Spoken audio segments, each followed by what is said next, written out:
Safety car on standby. That's a yellow Toyota, and there's a car upside down. That is a big accident. Oh dear. That is at the chicane, and it's therefore car 8, is it not, which is the Anthony Davidson Toyota. The safety car has been called for, and while we've been enjoying a lead battle, there is a car off. Now here we are, it's one of the Ferraris. Davidson to the inside. Oh no. Oh and no. the Toyota flips. It flew. And it crash lands and goes for the tyres. And wait for the Ferrari, because that goes off, demolishes the barrier, and that bounces upside down as well. And that, I think, may be 81. And that is a big, big accident all round. That is at the end of the Mulsanne Straight. 81 is Perazzini at the wheel. Okay, and I think what we find is going to happen now is that the race really will be held in neutral posture for some considerable time. Anthony appears to be signalling to the marshals, and he's certainly talking to the team. But I think with the damage to the barrier there, David, this is going to mean the race is going to be held in suspension for a little while. I'm afraid he got moved across on. He did. And that looks very like last year's accident. But the scary part is the flip. Yeah. And the fact that the car flipped is a real worry. You can understand the Ferrari rolling because it hits the tyres and it bounces back off them. But it's the air getting under the Toyota and causing the flip, because the cars run with the fin these days, which is meant to stop that kind of thing happening. That's exactly the point. And yeah, there's the Ferrari driver out, and the doctor is checking and saying, you've got to get away. We want to see Anthony Davidson is out of the car.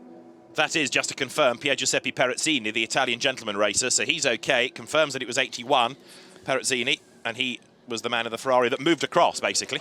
I think the problem here is that the door, because of the nature of that sort of layout of that Ferrari, I think we can take that's a finish, that Davidson is in the car and has...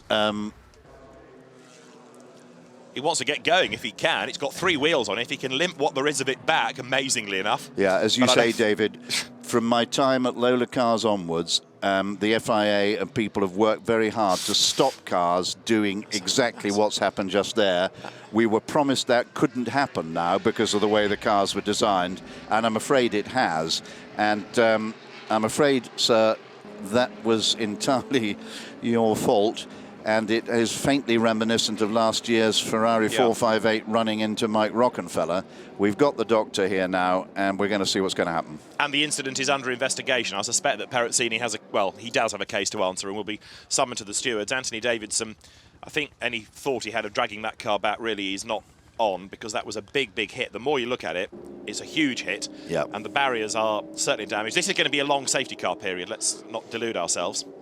This is going to be a properly long safety car period, and quite apart from hoping that Anthony, who was originally calling on the radio that he was going to try and get it going, is now going to be in a situation in which we are going to have that entire barrier repaired, because that is not going to be safe for it to continue in that.